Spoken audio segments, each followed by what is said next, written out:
ओम नमः शिवाय। मैं हूं एस्ट्रोलॉजर के.एम. सिन्हा और मैं अपने यूट्यूब चैनल पर आप सभी का हार्दिक स्वागत करता हूं। देखिए, बहुत इंपॉर्टेंट प्रेडिक्शन है और वो भी पूरे विश्व के लिए हम लोग आज बात करने वाले हैं। विश्व का मतलब कोई भी पोर्शन हो सकता है और किस पोर्शन पे सबसे ज़्यादा खतरनाक स्थिति जो कि रेड अलर्ट वाली बनी हुई है। अभी भी अगर आप देख रहे होंगे तो सांप्रदायिक दंगे तो अपने देश में हो ही रहा है सब जगह पर, इसमें कोई डिसएग्री करने वाली चीज़ें नहीं है। लेकिन आने वाला जो समय रहने वाला है उसमें सूर्य ग्रहण 20 को पड़ेगा। स्वर भानु नाम का जो राक्षस है जिससे राहु और केतु बने हुए हैं वो एक बार पुनः उत्पात मचाने वाले हैं। दो रीज़न ऑलरेडी पुराने वीडियो में बता चुका हूँ।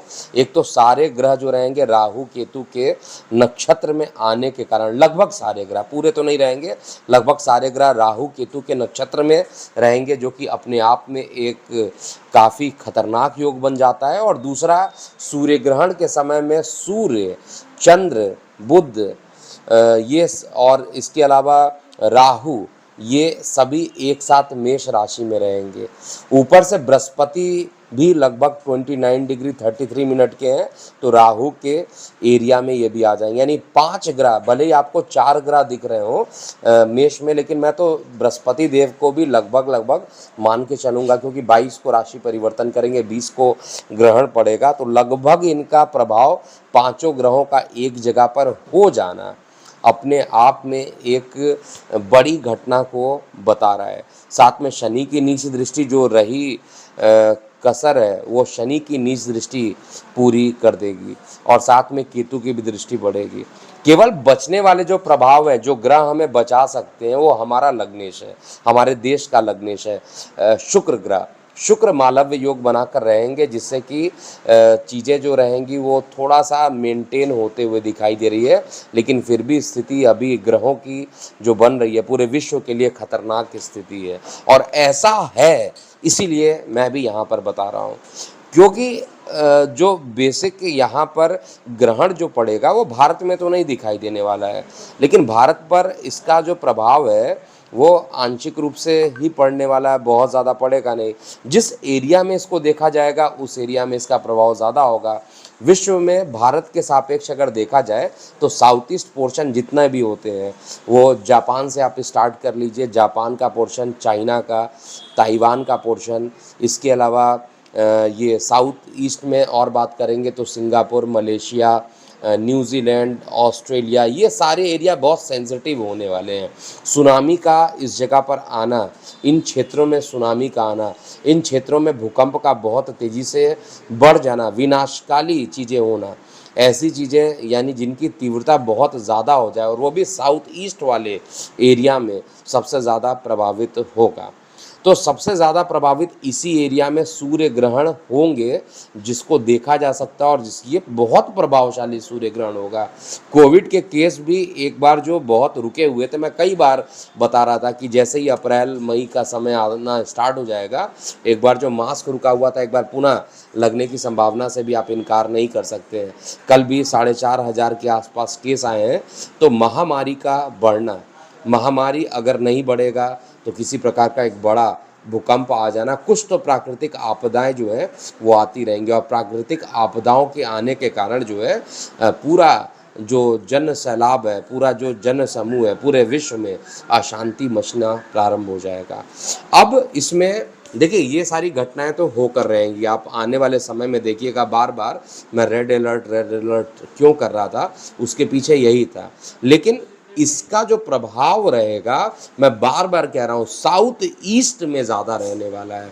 यूरोप वाले एरिया की अगर हम बात करते हैं, कई व्यूअर यूरोप वाले एरिया के बारे में भी पूछ रहे थे और यूएसए का भी एरिया में के बारे में पूछ रहे थे। तो यूएसए का एरिया प्रभावित रहेगा क्योंकि यूएसए में भी ये ग्रहण देखने को मिलेगा, लेकिन यूरोप में बहुत ज़्यादा इसका जो प्रभाव, ग्रहण का जो प्रभाव रहेगा वो यूरोप में थोड़ा सा कमज़ोर रहेगा, क्योंकि जो मैंने रिकैलकुलेट किया हुआ है उसके अकॉर्डिंग यूरोप में दूसरी टाइप की हिंसाएं जो अभी ऑलरेडी चल रहा है, रशिया यूक्रेन का जो युद्ध चल रहा है, ये सारी चीज़ें प्रबल होंगी।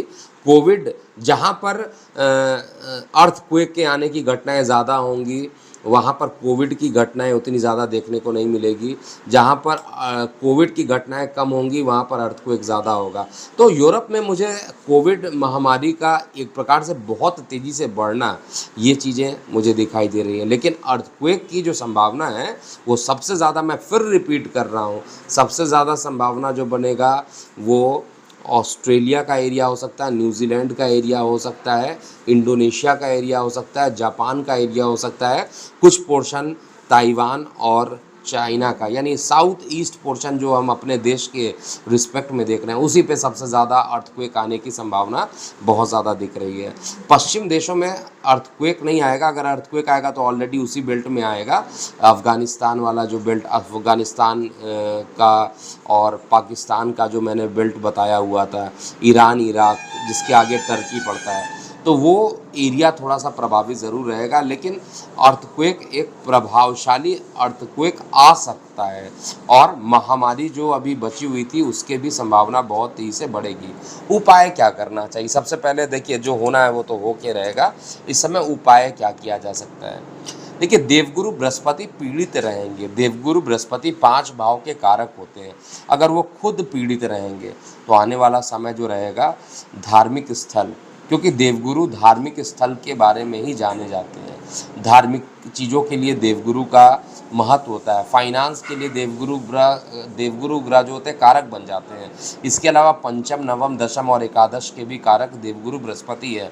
इन सभी का जो प्रभाव रहेगा बृहस्पति के पीड़ित होने के कारण, ये निश्चित रूप से आने वाले समय में जो महंगाई है वो भी अपने चरम पे रहेगी। और इस कारण से मैंने बताया कि कमोडिटी प्राइसेस जो रहेंगे उनके दाम भी बढ़ेंगे और साथ में शेयर मार्केट का सडन डाउनफॉल होना है। क्योंकि पिछले वीडियो में जो मैंने बताया था कि शेयर मार्केट 17,400 तक का लेवल मैं देख रहा बाउंस करेगा, 17,500 के आसपास का लेवल चल रहा है, तो मुझे ऐसा दिखाई दे रहा है कि ये जब गिरना प्रारंभ होगा तो उतनी ही तेज़ी से इसका गिरावट भी होगा और देखते ही देखते 16,000 तक का लेवल भी आगामी 3 से 4 महीने के अंदर ये आ जाए।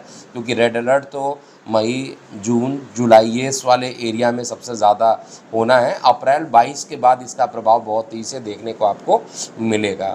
तो उपाय करने के लिए केवल आप यही कर सकते हैं कि देवगुरु बृहस्पति की आराधना कीजिए सभी लोग, और कोशिश कीजिए कि बृहस्पति जिनके लिए मारक ग्रह बनता है उनके लिए बहुत ज़्यादा खतरनाक होता है। जनरली वृषभ लगन के लिए कहा जाए बृहस्पति मारक बनते हैं, जनरली कहा जाए तुला लगन के लिए जो बृहस्पति होते हैं मारक बन जाते हैं।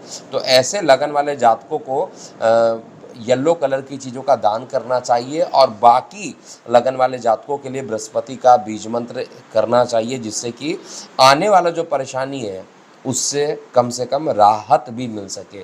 बाकी आप अपनी प्रतिक्रियाएं जो होंगी कमेंट बॉक्स में ज़रूर लिखिएगा।